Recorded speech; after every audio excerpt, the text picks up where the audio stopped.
Guys, what did you feel like was the issue with David Coit? He was able to kind of get what he wanted a lot of times.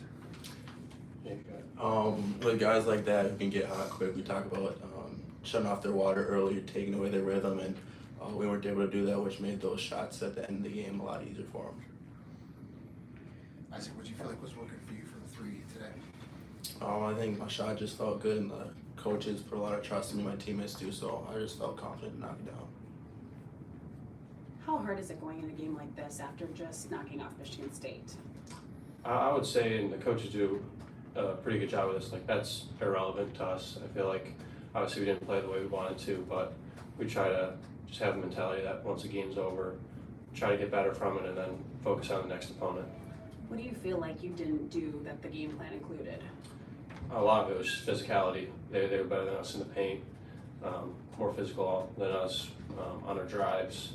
And that was something that the coaches mentioned. If we weren't ready to play it, that would happen. So I think that's the biggest piece. What steps do you have to take next to go into the next game next weekend? I think it's coming in with the right mentality. Like today we didn't have it, and get better throughout this week to go on this road trip and get 2 wins.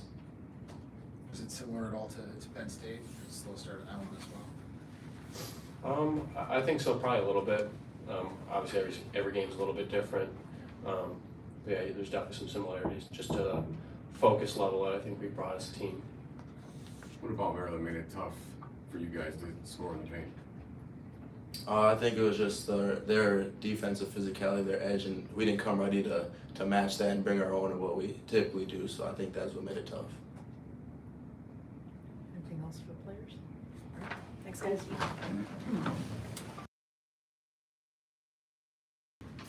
Minnesota head coach Niko Medved will start with an opening statement and then questions for Coach. Coach? Tough one to swallow today. Give Maryland a lot of credit. I mean, you've been watching them on film, and even though they've been taking it on the chin, they really play hard. I thought they had a good game plan, against us. Defensively, I don't think there were a lot of tricks on offense. At the end of the day, we're just a little bit too casual to start the game. We didn't play with a lot of force, I thought, on either end of the floor, being able to, stop and stone a drive when we needed to. They clogged the paint the way they decided to play off our guys in the lane. It makes it hard to back cut, obviously, and score in the lane. But at the same point in time, when we had opportunities, I thought we were really, really tentative. But sometimes that happens in the game. And at the end of the day, it's kind of the same movie. I mean, we just had to find a way to get a few more stops down the stretch, and we still would have found a way to get out of here with a win, and we just couldn't. I mean, obviously, too, even though we only turned it over 9 times, just too many, just critical turnovers there down the stretch when we maybe had a chance to gain an advantage. And obviously, we missed a bunny at the rim in a free throw, and then it's kind of what the Coit kid does. He made a huge shot. Niko, did you feel like there were similarities to Penn State as well as far as energy and effort to start? I don't know. I mean, it's just, I wouldn't, they were good in practice yesterday, so I'll give them that. They had a really good effort in practice yesterday. If that's what it was, I really don't understand why, you know what I mean, based on where we're at and who we are and the margin for error we have no matter who we play. Just look at our entire schedule over the whole season.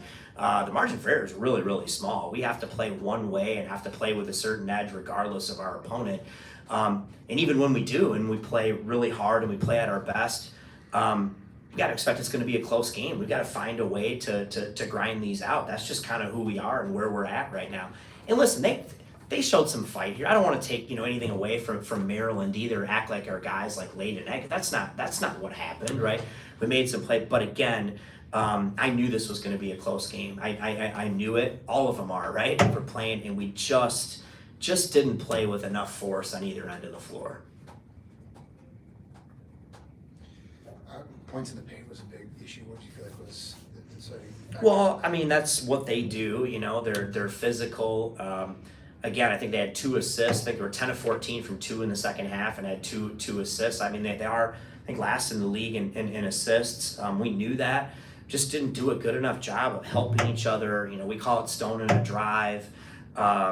Staying down on a fake, whatever it is. Obviously for us, it's become harder at times to score in the lane because of how they're guarding us, right? They're deciding to sit, some of our guys man in the middle of the lane, and the basket takes away ability to back cut, makes it a lot harder to post.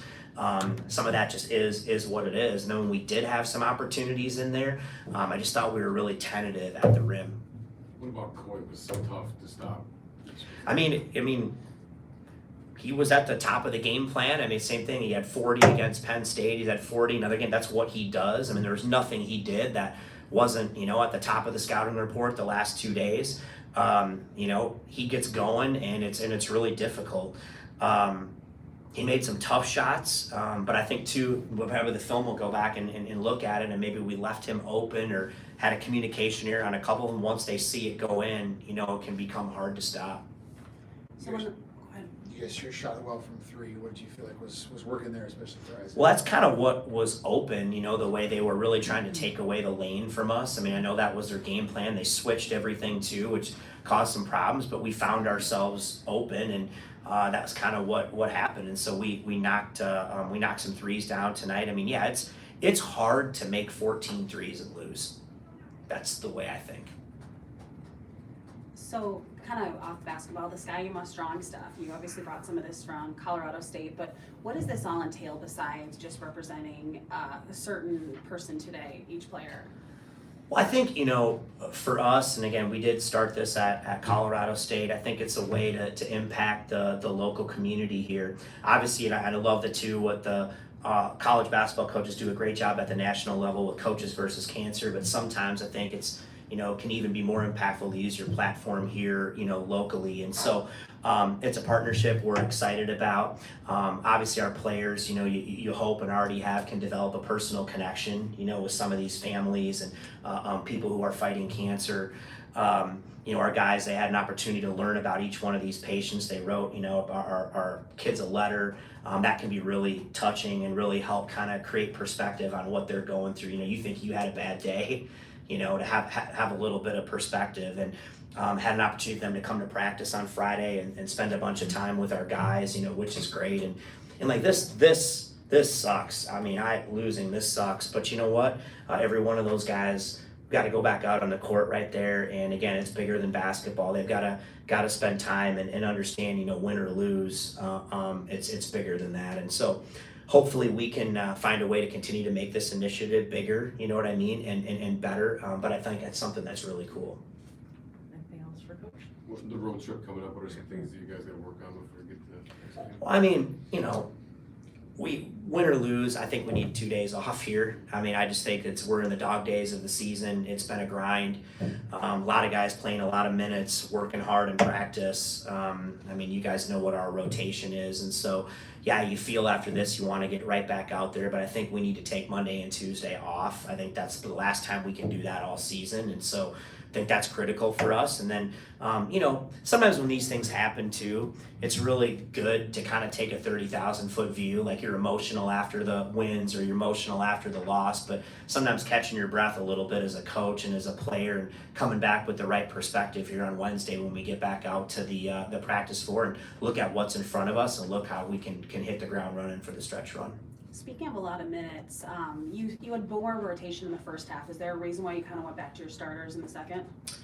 It just sort of felt like, the way the game was going. Obviously, Langston had 2 fouls in the first half, and I kept thinking we were gonna, do you know what I mean, play well. And then some of our spacing issues too on offense, it was just sometimes trying to figure out, all right, how can we maybe spread the floor or create a shot a little bit better. And that's what we did the other night too, against Michigan State. I mean, we rode our starters, a lot of minutes, and maybe hindsight, I should have played some of those guys a little bit more. I don't know, but that was kind of the reason why.